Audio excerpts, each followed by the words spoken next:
අපේ රටට අවශ්‍ය විදුලියෙන් වැඩිම කොටසක් ජාතික පද්ධතියට ලබා දෙන වික්ටෝරියා වේල්ල ගැන ඔබ දැනුවත්ද?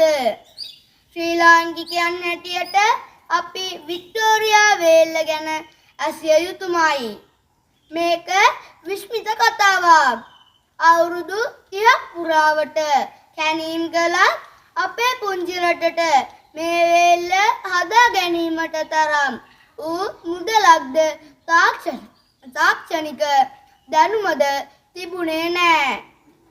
1980 ජේ.ආර්. ජයවර්ධන මහතා හා ගාමිණී දිසානායක මහත්තුරුන්ගේ ප්‍රධානත්වයෙන් එංගලන්තයෙන් ණය මුදලක් ඉල්ලා සිටියා.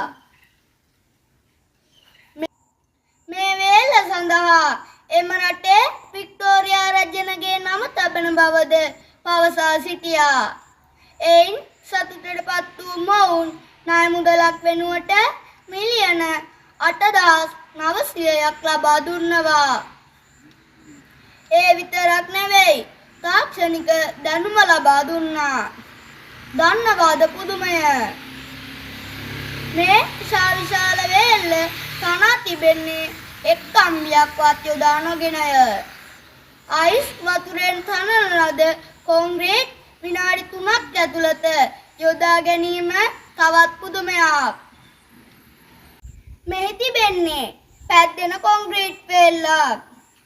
ඇත්තෙන්ම කිව්වොත් මෙය මොනතරම් විශ්මකර්ම වැඩක්ද කියලා හිතනවා නේද?